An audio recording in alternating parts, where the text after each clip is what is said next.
Olá, irmãos, que a graça e a paz de nosso Senhor e Salvador Jesus Cristo continuem com todos vocês. Estamos iniciando a gravação da aula da nossa escola dominical, o curso As Cartas Paulinas. Estamos na segunda carta de Paulo aos Coríntios e estamos no capítulo 4, né, dessa carta. Na aula passada, a gente falou um pouquinho sobre o desenvolvimento de Paulo, né, o caminho que Paulo trilhou para atingir, né, a maturidade espiritual que atingiu.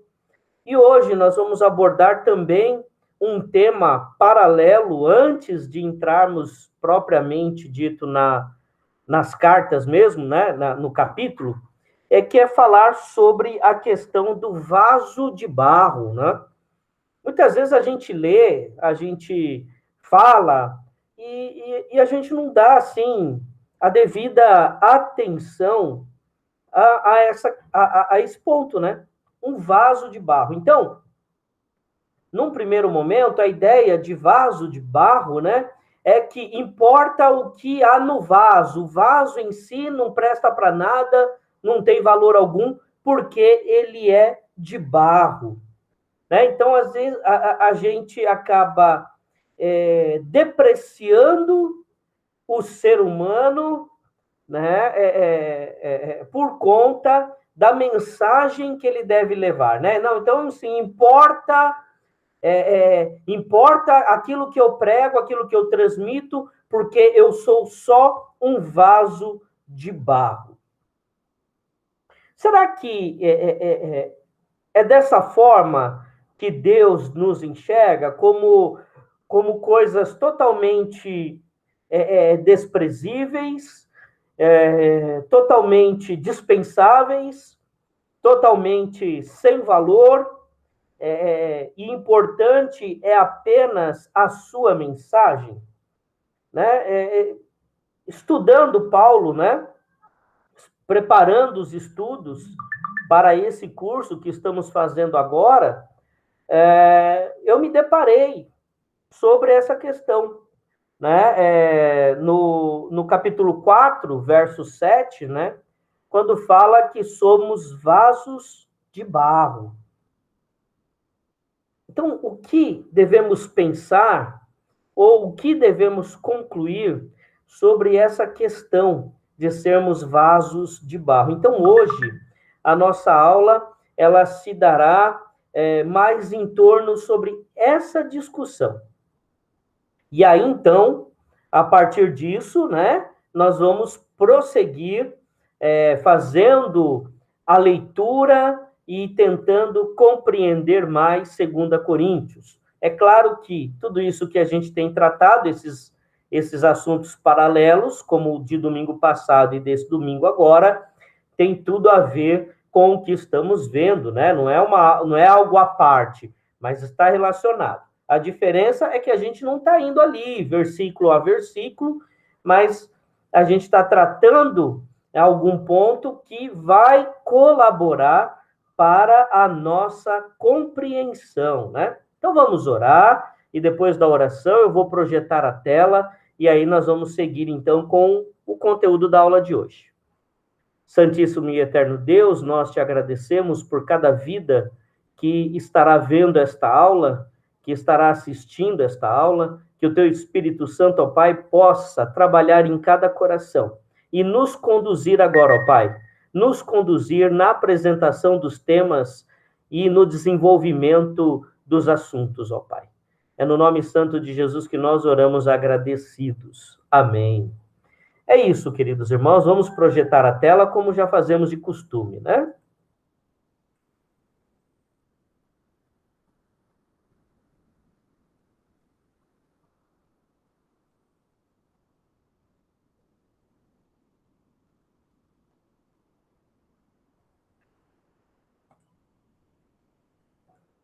Bom, na aula passada nós vimos aquele filminho de Star Wars, né? Sobre o treinamento Jedi, vimos coisas interessantes, né?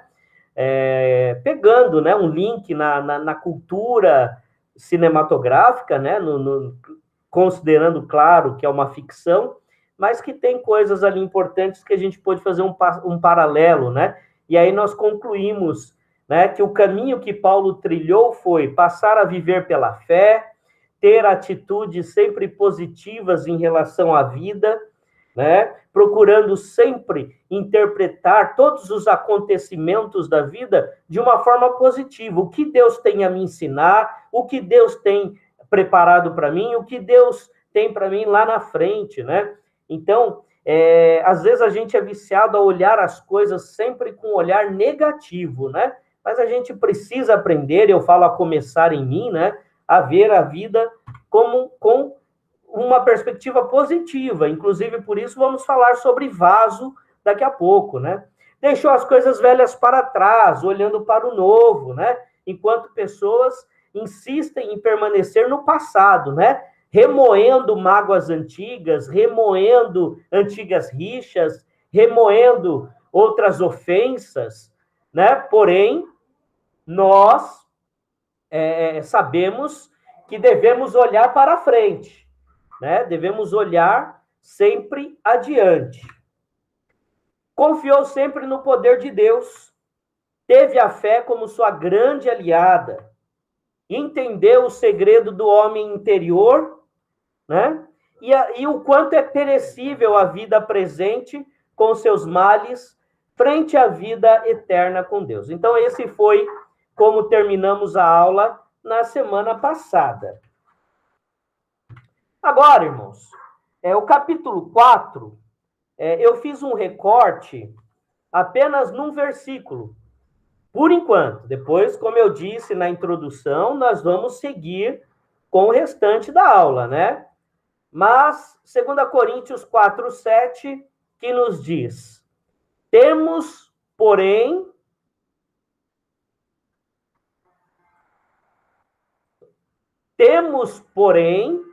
este tesouro em vasos de barro, para que a excelência do poder seja de Deus e não de nós. Então vamos lá. Temos, porém, este tesouro em vasos de barro. Ele se refere a quem? Como vasos de barro? Nós. E o que é o tesouro? O tesouro é a mensagem do Evangelho. Então, temos, porém, esse tesouro, a mensagem do Evangelho, sendo transmitida, sendo conservada em vasos de barro, para que a excelência do poder seja de Deus e não de nós. Como eu disse, a gente tende a entender isso como uma depreciação total da pessoa, do ministro, do servo, do crente, do cristão, da cristã, né? Onde todo o valor está na mensagem, naquilo que é transportado no vaso. Mas eu quero dizer, irmãos, que Deus sabe sempre o que faz. E Deus entregou o seu Filho Jesus Cristo a morrer por nós. Então, a mensagem que é transmitida, né, o tesouro que é transmitida em vasos de barro, nos diz que foi por esses vasos de barro que Jesus morreu. Então, será que não tem nenhum valor o vaso de barro? Será que realmente devemos ignorar totalmente o vaso de barro? Então, vamos falar hoje, né, um pouquinho sobre vasos de barro.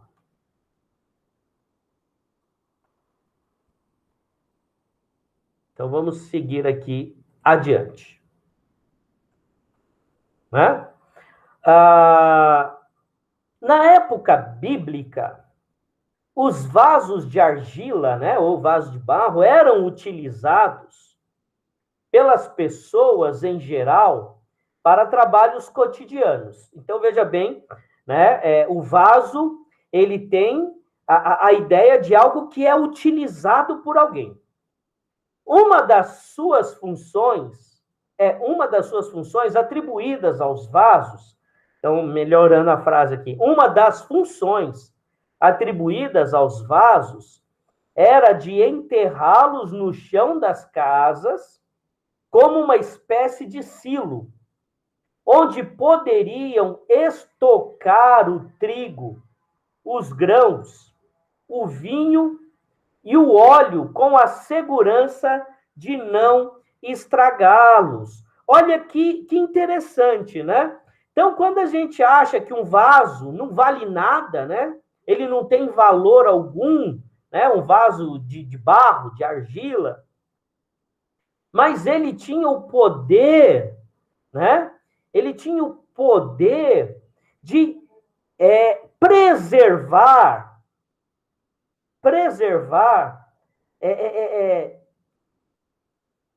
coisas muito valiosas à época, né? Trigo, grãos, o vinho e o azeite, ou óleo, né? Eram ingredientes muito valiosos na época do Antigo Testamento, e que as pessoas precisavam de um lugar que garantisse a preservação dessas coisas. Então, eles eram usados nesses vasos. Então, entenda, irmãos, que um vaso, ele tem como principal função, falando de vaso na época bíblica, a principal função era de preservar alguma coisa. Preservar algo. Né? Preservar alguma coisa.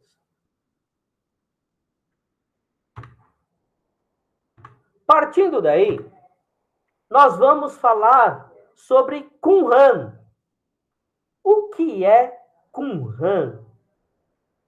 A ideia de vasos como algo para guardar e conservar, e não para depreciar. Então, não se sinta depreciado quando você lê que nós somos vasos de barro e o tesouro é o que levamos. Vamos lá, um pouquinho sobre Qumran. E aí ele não abre. Por que ele não abre? Vamos ver o que está acontecendo aqui.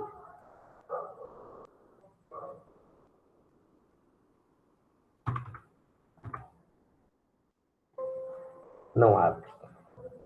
Só um minutinho, irmãos.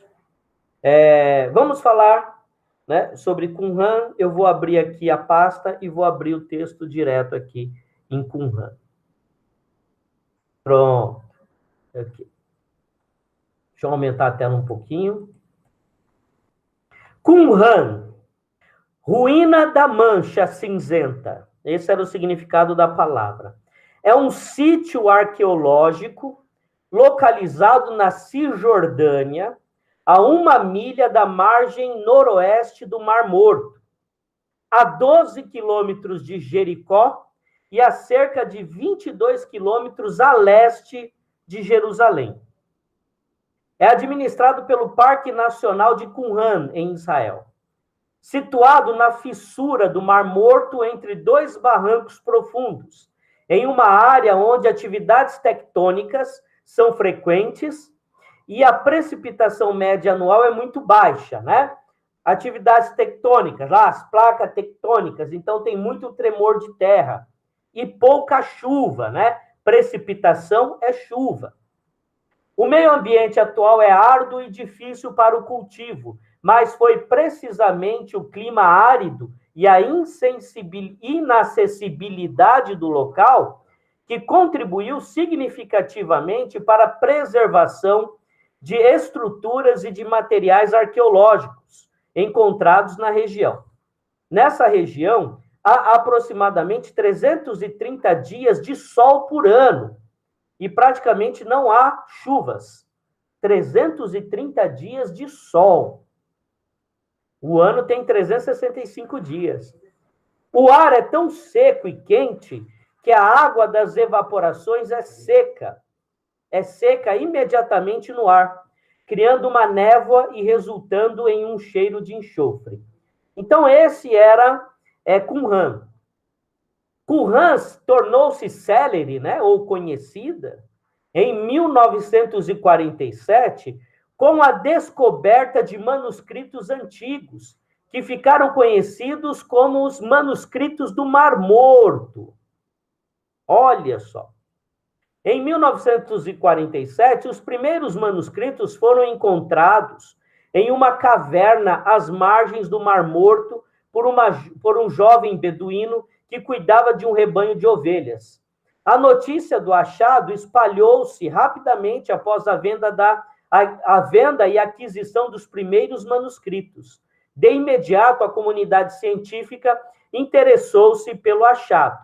A École Biblique, né? Escola Bíblica e Arqueológica Francesa, né?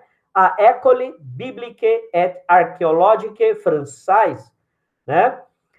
De Jerusalém, desenvolveu pesquisas em Qumran e arredores desde o final da década de 40 até 1956. O chefe da equipe no período de 51 a 56 foi o frei francês Roland Guérin de Vaux.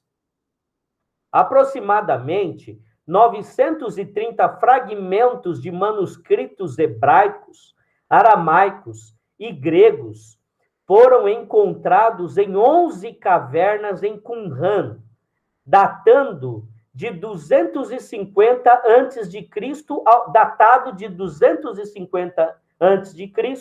ao século I. Então, vejam bem, irmãos, em Qumran, nas cavernas de Qumran, foram encontrados fragmentos de textos bíblicos escritos em hebraicos, aramaicos e gregos, que são datados de 250 antes de Cristo até o século I depois de Cristo. Então, quase 350 anos de achados bíblicos. Mais de 1.000 corpos estão enterrados no cemitério de Qumran. Por que eu estou falando de Qumran? Porque, como eu disse, queridos irmãos, Qumran foi um lugar muito importante para o estudo bíblico recente.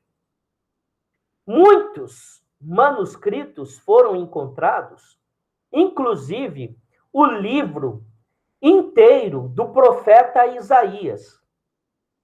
Quando eu estudava na faculdade, eu aprendi que alguns textos bíblicos tiveram a tradução corrigida depois desses achados bíblicos. Veja bem, então Deus preservou ali parte da sua palavra que depois de muitos anos foram encontrados e serviram para algumas correções. Palavras que nos manuscritos mais antigos estavam danificadas e tinham dificuldade de tradução, foram esclarecidas com esses escritos. Por isso que a gente vê, né, versões bíblicas de tradução que vão surgindo.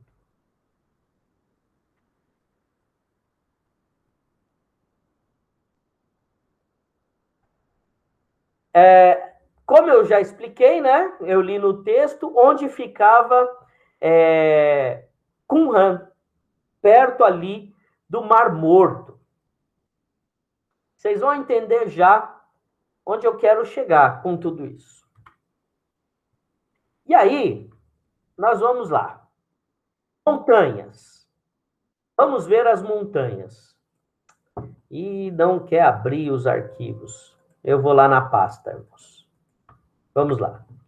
Estava tudo funcionando bonitinho. Deixa eu fechar esse arquivo e abrir de novo. Cancelar. Deixa eu fechar. Não. E abrir um novo aqui. Vamos lá. Aqui.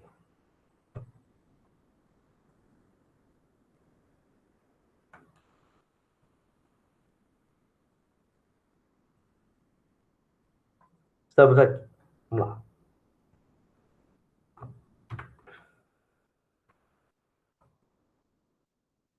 Agora vai abrir. Isso. Então, vamos lá.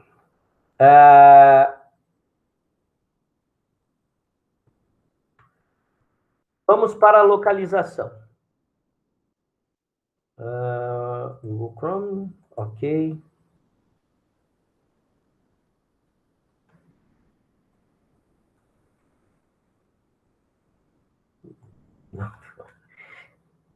Vamos lá. Montanhas. Vamos ver como eram as montanhas. Olha aqui.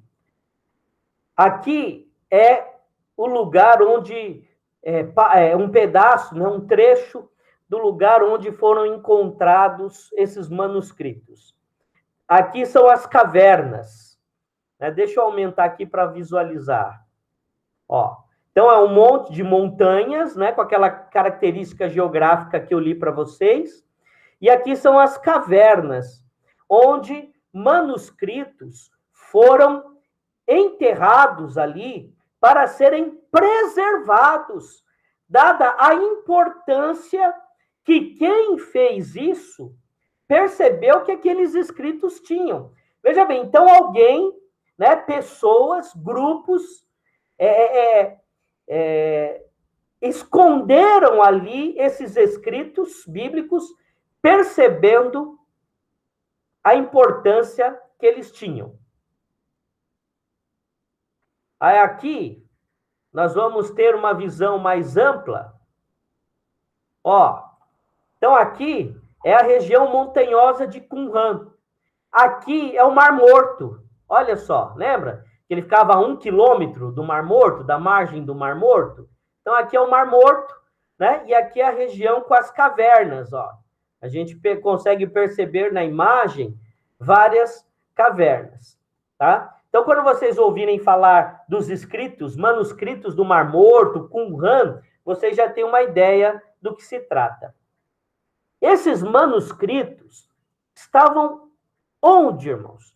Onde esses manuscritos estavam preservados? Como eles foram preservados? E, por exemplo, o livro de Isaías, que foi encontrado, o pergaminho com todo o livro de Isaías preservado. Em vasos. Vasos de barro. Olha aqui. Esses são vasos que foram encontrados nas montanhas de Qumran. Esses vasos estavam escondidos nas cavernas ali de Qumran. E dentro desses vasos você tinha os manuscritos da Bíblia.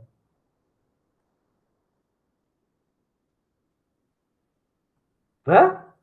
Olha que interessante. E temos aqui os manuscritos. Olha só. A gente percebe aqui que eles têm até aqui, ó, o formatinho do vaso aqui, ó, a parte de baixo do vaso, né? Olha que interessante. Aqui assim, ó. Parte do vaso. Aqui os manuscritos, ó, a língua conforme a pessoa foi escrevendo, né, no pergaminho. E esses textos, eles eram enrolados e guardados dentro desses vasos. Olha só, aqui é um observador, né, analisando lá no Museu de Leningrado, tá, onde foram enviados esses manuscritos e eles estão conservados lá. E aqui é provavelmente, eu não tenho essa informação clara, mas pela preservação, provavelmente trata-se do livro de Isaías, tá? Escrito em hebraico. E aqui mais uma foto, né, desses vasos.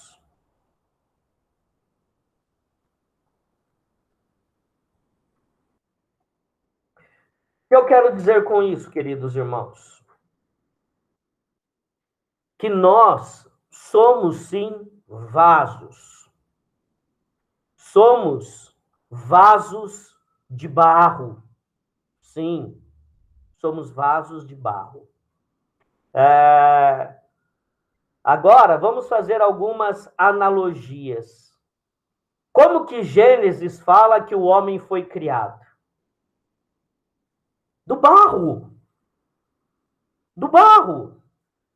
Né? Do barro. Então, se Adão foi criado do barro, nós somos descendentes de Adão, por que você acha que pode ser um vaso de ouro, um vaso de prata, um vaso de bronze, né? Nós somos vasos de barro, tá? Vasos de barro. O tesouro que vai nesses vasos é a mensagem de Deus, né? A mensagem de Deus.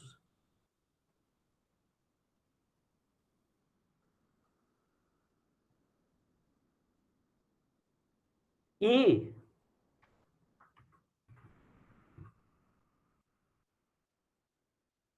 nós somos portadores dessa mensagem. Mas aí,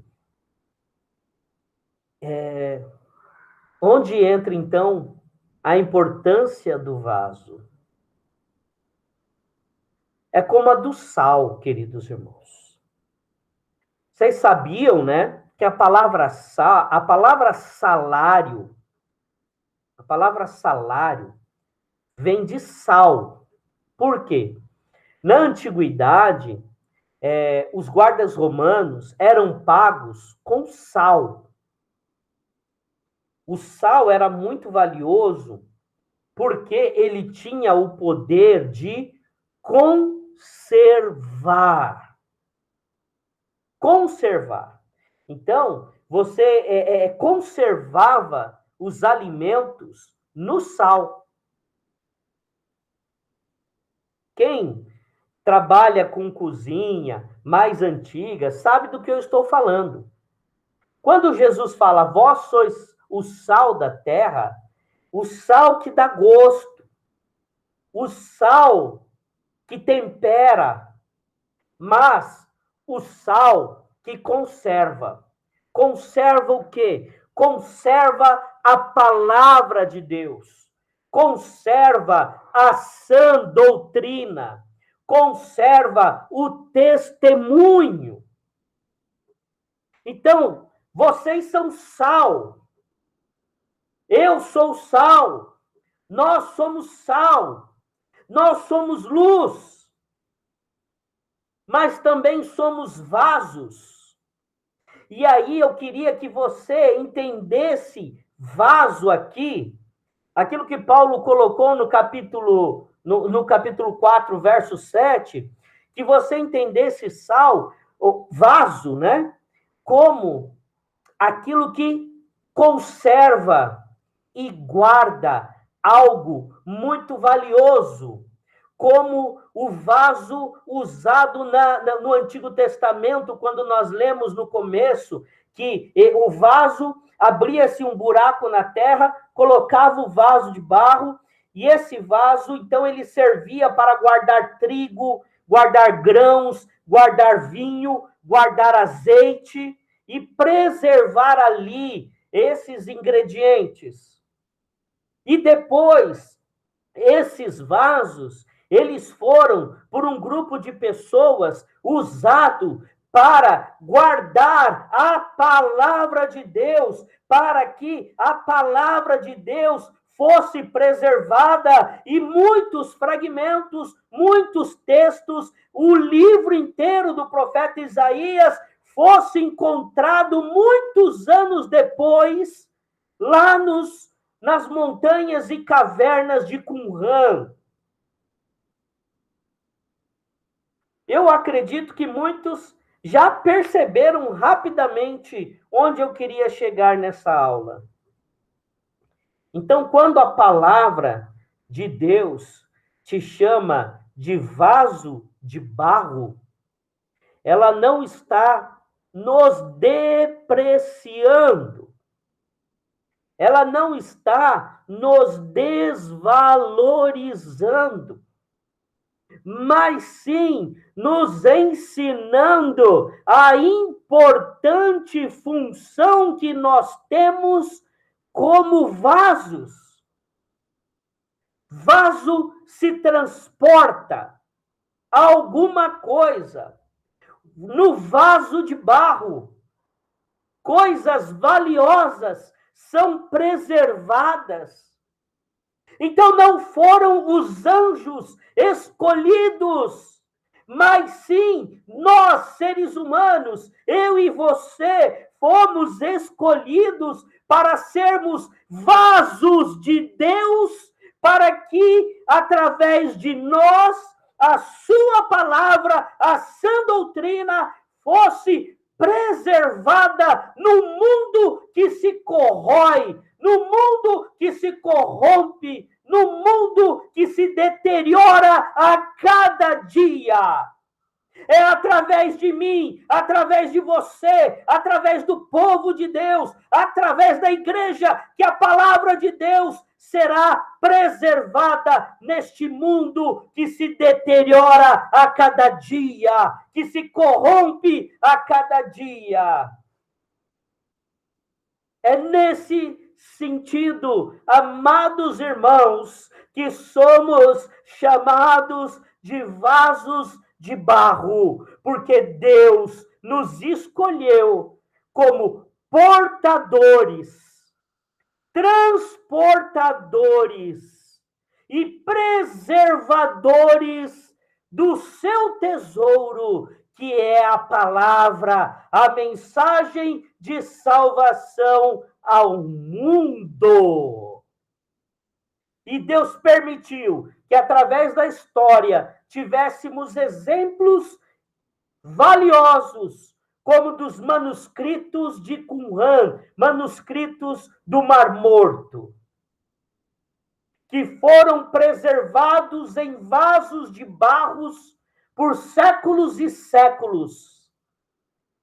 Guardados nesses vasos, a palavra de Deus. Olha que analogia maravilhosa que a história nos dá. Olhem que analogia maravilhosa que a história nos concede. Nos presenteia. Um grupo escondeu, guardou a palavra de Deus em vasos de barro, entendendo o quanto era importante que esses escritos, essas mensagens nesses manuscritos fossem preservadas. Esse grupo escondeu, provavelmente num período de guerra, de conflito, escondeu esses vasos, enterrando esses vasos nessas cavernas, nas montanhas de Qumran, que era um lugar de difícil acesso,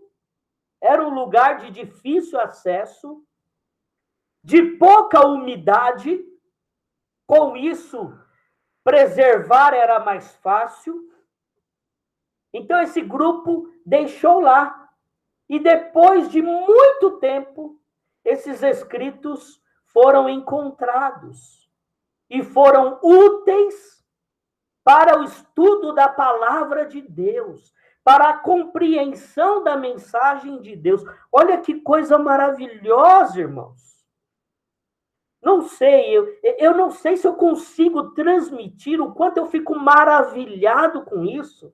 Eu não sei se você consegue perceber a minha emoção e se você consegue ficar também maravilhado, porque não é coincidência, mas é o agir de Deus no mundo.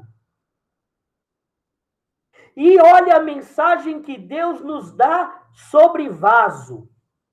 Então, queridos irmãos, quando a palavra nos chama de vasos de barro, de maneira alguma ela nos está depreciando, mas ela está nos dizendo que temos uma função, temos uma utilidade, Sim, o tesouro é o que está dentro de nós. O tesouro é a mensagem, é a palavra. O tesouro não eram os vasos encontrados em Qumran, mas sim os manuscritos, os textos bíblicos encontrados dentro dos vasos, mas que foram preservados, foram transportados até aquelas cavernas dentro dos vasos.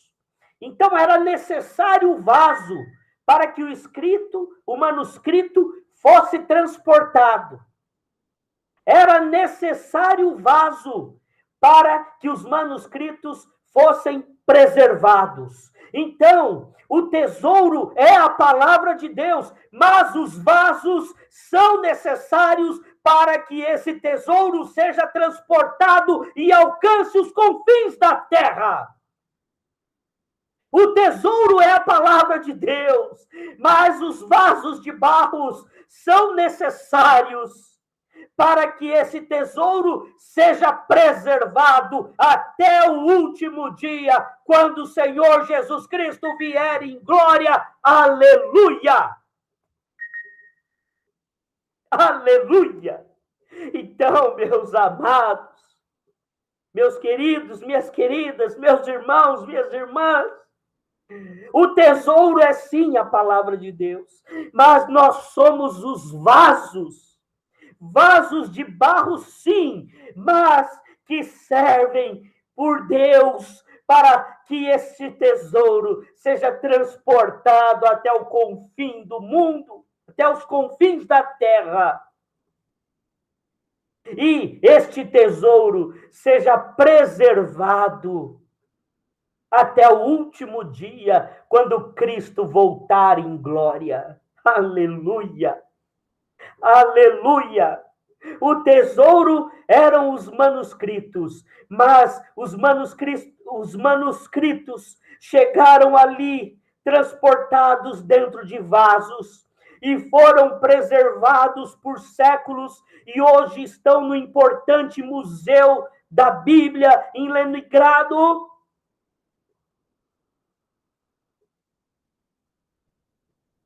Por quê? Porque foram preservados dentro desses vasos.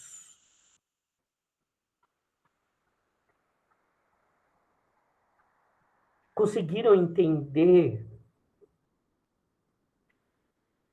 o papel que eu e você e eu, nós temos no plano divino de salvação? Nós somos vasos que transportam a mensagem, a palavra viva. Nós somos vasos que conservam a mensagem, a escritura, a sã doutrina em nós.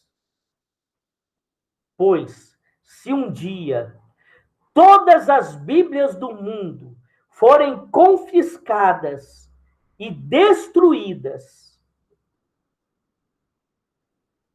nós somos, como Paulo disse no estudo da aula passada, da aula retrasada, nós somos cartas vivas de Deus.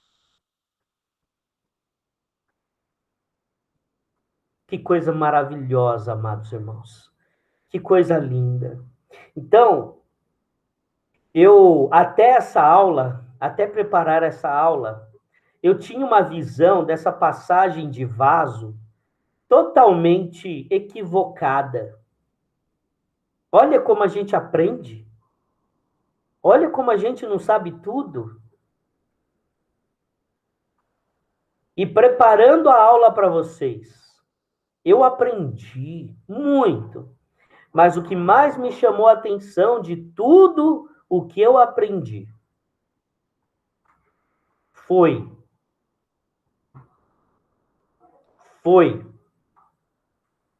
tudo o que eu aprendi foi somos vasos. E eu achava que isso significava que não tínhamos valor algum. somos vasos, mas que transportam e conservam a palavra de Deus. Amém?